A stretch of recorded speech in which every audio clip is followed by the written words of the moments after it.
বন্ধুরা, আজ তোমাদের বলবো এই লঙ্কা আর লেবুগুলো দিয়ে কিভাবে সুন্দর একটা সিম্পল ঘরোয়া আচার বানানো যায়, যেটা কোনো রকম মশলা ছাড়াই আর কোনো রকম উনানের আঁচ ছাড়াই হবে।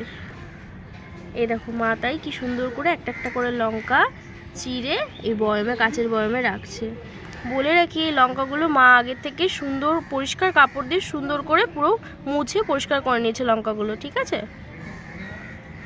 এই দেখো একে একে এভাবে চিড়ে লঙ্কাগুলো মা কাচের বয়মে রাখছে।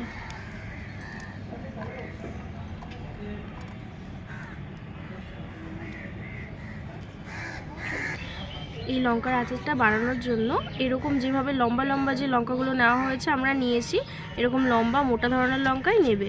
আর বলে রাখি, এই যে যেভাবে লঙ্কার বোটাগুলোকে উপরে দেওয়া রয়েছে এইভাবেই দেবে, তাতে বার করতে যখন আচারটা হয়ে আসবে তখন বার করতে সুবিধা হবে। এবার মা একে একে সব লেবুর রসগুলো এর মধ্যে দিয়ে দেবে। এর মধ্যে বেশি করে লেবুর রসটা যাবে।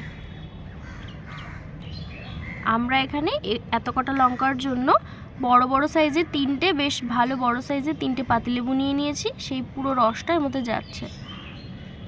দেখো আস্তে আস্তে করে লঙ্কার ভেতর দিয়ে হয়ে পুরো বয়মের মধ্যে যাচ্ছে। যে মা এবারের মধ্যে লবণ দিয়ে দিচ্ছে। বলে রাখি, লবণের পরিমাণটা এই লঙ্কা আর লেবুর রসটা যতটুকু দেওয়া হচ্ছে সেই পরিমাণ আন্দাজে লবণটা দেওয়া হবে। ও মা, এবার এটা কি করবা মা? এইটা সম্পূর্ণ কমপ্লিট হয়ে গেছে। এবার এটা হচ্ছে কি প্রত্যেক দিন রোদে দিতে হবে নিয়মিত।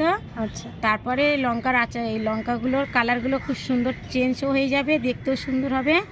তারপর হচ্ছে এটা রুটির সাথেও তোমরা খেতে পারবে, আর ভাত ডালের সাথেও খেতে পারবে, কেননা খুব সুন্দর টেস্টি হয় এটা লঙ্কার আচারটা। তাহলে সবাই তোমরাও ট্রাই করো। দেখছো তো কত সুন্দর ইজিলি, বিনা চুলার আঁচে, কোনো মশলা ছাড়া কি সুন্দর এটা হয়ে যাচ্ছে।